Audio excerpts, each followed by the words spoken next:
Olha, é bom demais a gente se divertir e agora vamos mergulhar numa novidade que eu estou muito curioso para saber.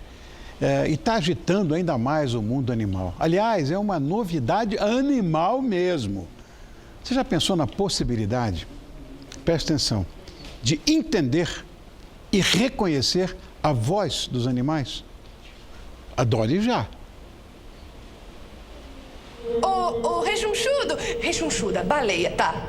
Ela só deve falar baleiês. Procurando Nemo. Dory. Onde é que Que negócio é esse? tá? O que tá fazendo aí? Sabe mesmo falar baleiês? Quero saber como Dory, sabe lá o que você está chega dizendo? lá.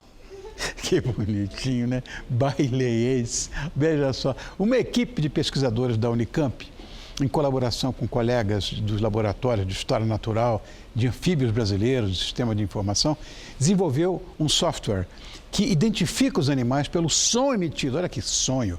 Então nós vamos saber mais sobre essa história com a ajuda do biólogo e professor Luiz Felipe Toledo. Obrigado por ter vindo. Eu que agradeço. Tudo bem, professor? Tudo bem. Obrigado. Eu que agradeço. Eu já te falei em off, né, Luiz, que eu estava muito curioso em relação a isso. Porque, para quem gosta de bicho, embora a minha biologia seja outra, completamente diferente, né? Completamente não, mas é botânica. Eu tenho fascínio por essas coisas, né? De animais. Você vem trabalhando em conjunto com outros profissionais lá na Unicamp em um software que, pelo que eu acabei de dizer aí, fiquei sabendo, que identifica o som dos animais. De onde veio essa ideia, Luiz? Isso começou assim basicamente de uma necessidade quase que visceral de Sim. todo ser humano, especialmente dos biólogos, né? De saber quem são os animais. Você vê um bicho, você quer saber quem é o bicho. Você escuta um canto, quer saber de quem que é esse canto. Então, para suprir essa necessidade, às vezes a gente não consegue identificar muito facilmente as espécies, a gente resolveu fazer esse programa, né? Para facilitar o nosso dia a dia, mas que tem muita aplicação. Serve tanto para os biólogos fazerem seus trabalhos científicos, mas tem muita aplicação na questão de consultoria ambiental, por exemplo. Sim. Pessoas que estão fazendo levantamento de fauna para licenciamento ambiental. Que legal. Músicos na área das artes querem se inspirar nos animais ou querem usar os animais para compor suas músicas. Cinema, televisão, todos querem utilizar os animais, os áudios dos animais, mas eles precisam ter as identificações. Então, é uma... Eu não sei se é mito, se é verdade, mas eu fiquei sabendo que tem mais de 30 mil animais cadastrados. Isso é verdade? É verdade. Na verdade, tem quase 40 mil já a nossa coleção, né, da Unicamp. É a 4ª maior coleção do mundo. Como é que é esse processo de captação? Os biólogos normalmente vão para o campo, né, para o meio do mato e ficam lá gravando os animais. Ah, é assim, é? Ou a paisagem sonora, quando eles querem gravar todo o ambiente. E aí depois retornam para a gente os sons. Bom, esses 30 mil animais cadastrados, eles correspondem percentualmente a que população de animais? Assim, depende do grupo, né? Tem grupos que a gente tem mais bem representados, as aves, por exemplo, quase todas do Brasil a gente já tem documentado lá. Mas outros grupos, insetos, por exemplo, quase que nada. Então, vamos dizer assim, a grosso modo, menos de 50% da biodiversidade... Mas inseto que faz barulho, o que é? Grilo, o que é mais? Um monte, quase todos, na verdade. Assim, nem as abelhas, é verdade. Só que a gente não conhece muito, né? Inclusive animais assim que a gente não pensa muito, como peixe, por exemplo. Peixe. Eu tenho peixe em casa. Como é que é peixe? Os peixes também se comunicam por som, emitem sons para defesa, para reprodução. Ai, que espetáculo isso. Então, como a gente não escuta muito dentro da água, a gente não sabe o que está acontecendo ali. Bom, quer dizer que com os peixes, mesmo debaixo da água, vocês conseguiram captar isso debaixo da água, acho que com equipamento limpado, né? Em cima da água a gente tem um microfone normal, mas embaixo da água a gente usa um hidrofone. Hidrofone, que é um microfone para gravar. Tem a dificuldade que a gente não vê muitas vezes o que a gente está gravando, mas pode pôr o hidrofone lá e gravar. Agora você vai acabar com a minha ansiedade, Luiz, porque eu quero ver esse software que você trouxe. O software Vamos aqui, ver. né? Como é que funciona? Para a gente demonstrar como é que funciona. Então, uma pessoa qualquer pode gravar, tem interesse em saber qual é a espécie que está cantando no seu jardim, Tá. no seu arredor.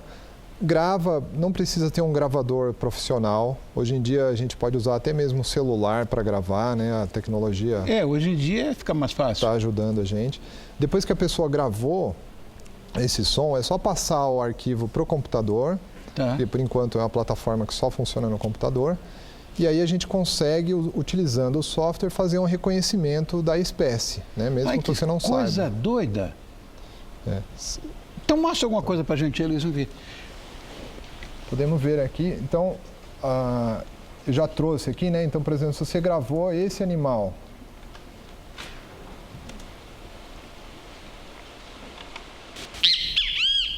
Esse eu conheço. Esse muita gente conhece, né? É o BenTV. A Tá. gente já sabe qual que é, mas é um exemplo aqui para as pessoas verem como é que eu faria. Tá. Então, baixando o arquivo no computador, ele apareceria dessa forma. Essa imagem que a gente está vendo aí é a representação gráfica do som. E tá lá o BenTV também aparecendo, lá Isso. na imagem. E aí eu selecionaria o que eu acho que é o som da espécie. Tenho que fazer uma marcação aqui no programa Tá. e mando ele comparar.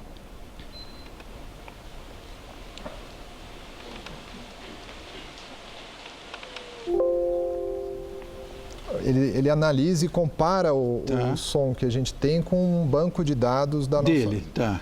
da nossa coleção. E ele vai dizer que bicho é. E aí aparece lá, em primeiro lugar é o BenTV, segundo, terceiro também é o BenTV. Então os primeiros que aparecem é uma questão de probabilidade. Ele fala que tem 99% de chance de ser um BenTV. Sim. E ele pode dar outras opções Aqui, também. ó. 99,9999. Isso. E aí quando a gente compara, então... Isso é a frequência em hertz? Isso, é a frequência com a potência que é o volume, né? Ah, tá. E a frequência é do grave para o agudo. Então, o vermelho é o nosso, que a gente gravou, e o azul é do banco de dados. Então, quase que sobrepôs perfeitamente, e aí ele vai dizer que é a própria espécie. Se eu comparar com uma Vamos ver mais um. espécie diferente, a gente vai ver que o gráfico fica bem distoante. Quer Sim. dizer, esse aqui é a nossa espécie com uma espécie que não é a nossa. Então, Tá. ele já mostra que é diferente. Se eu quisesse uma outra espécie, por exemplo, Sim. a perereca flautinha.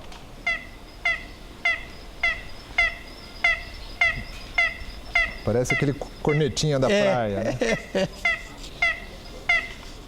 Pô, batraque, vocês pegaram tudo. É sapo, esse é sapo. Então, da mesma forma, eu seleciono o que eu acho que é o canto da espécie, Tá. peço para comparar. Segmentando o áudio. Tá. E ele vai analisar e daí já rapidamente já me disse lá com 88% de A chance. plastodiscos, que deve ser ela. Isso, albocignatus. É um nome científico, né? Sim, claro. E aí o gráfico mostra pra gente que é ela mesma.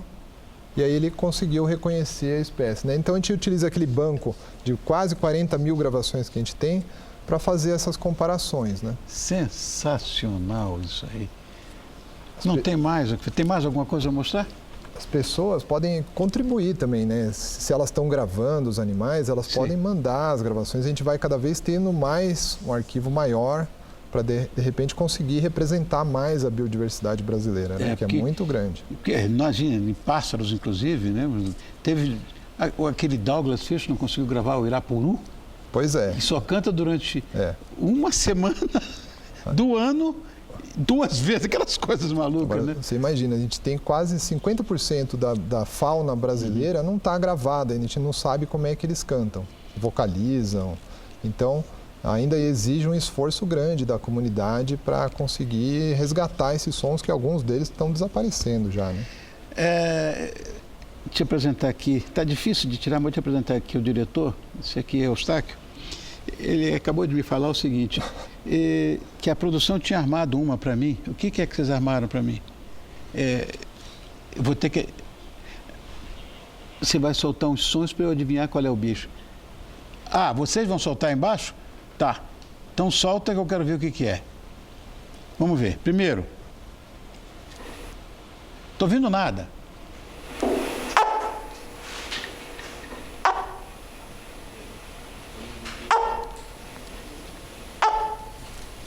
Poderia ser um cachorro, mas não é.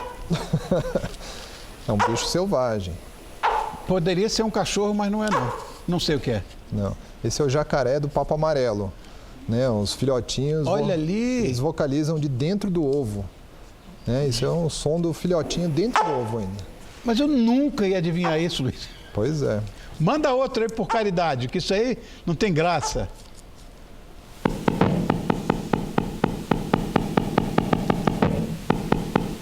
Pica-pau? Não. Não? Esse é um peixe, né? O poraquê da Amazônia. Nossa! Meu Deus do céu! Com quantos volts esse aí está? É 1.500 volts. Barbaridade. Um poraquê, choque, olha ele aí, ó. Esse choque que ele dá É para uma barbaridade o choque do poraquê. anestesiar outros peixes ou dar choque. E dá choque na gente mesmo. Na né? gente também. E é brava a coisa. Opa! Ainda mais com a água como condutora. Daí tem muitos acidentes, né, com esse peixe amazônico. É. O poraquê, estudado isso no mundo inteiro. Tem mais um, né? Solta mais um, então vamos ver.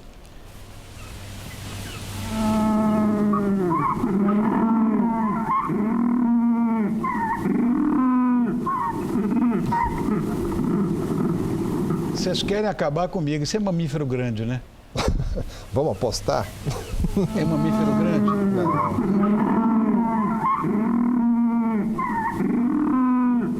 Ah, socorro, não. O que é isso? Esse é o pinguim. É uma das... mas é um pinguim? É o pinguim de Humboldt, né? Uma das pinguim espécies... de Humboldt. Mas olha, vou dizer, esse pinguim é um pinguim tenor, barítono, sei lá. Barítono baixo, olha. Olha que som. Uma espécie ameaçada de extinção, inclusive.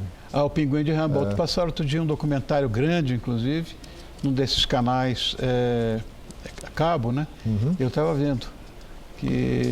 Mas já estão tomando posições em relação ao pinguim de Humboldt, Sim, né? inclusive o ano passado ele até barrou uma mineradora que ia ser feita, então para proteger os pinguins foi evitada de ser construída. Agora, é verdade que as florestas hoje estão mais silenciosas? É verdade, então muitas espécies estão se extinguindo ao longo do tempo pela nossa ocupação desordenada do planeta, é um problema sério e muito pouco comentado, e a gente consegue também detectar isso com as gravações dos animais. Por exemplo, quando a gente grava no mesmo local onde a gente tem gravações antigas, a gente consegue perceber que os animais não estão mais lá. Mesmo que a floresta esteja lá, mais ou menos, os animais já não estão lá. Então a gente está vendo um efeito que a gente está chamando de verão silencioso ou florestas silenciosas, que tragédia, né? Que tragédia. Nós temos isso aqui? Tem a comparação? Então, solta primeiro, vamos ver, a floresta como era antes, não é isso? Vamos ver.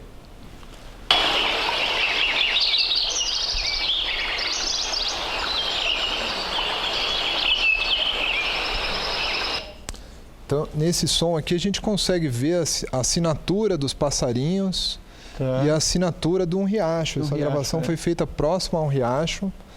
Então, é bem claro, né, que tinha muitas aves no passado. Para mim é né? música isso aí. É uma sinfonia, né? Sinfonia da natureza. E atualmente, solta aí para a gente ver.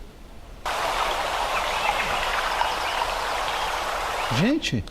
no mesmo local, né? O riacho está lá, mas os passarinhos, poucos, muito longe, né? E menos espécies, então...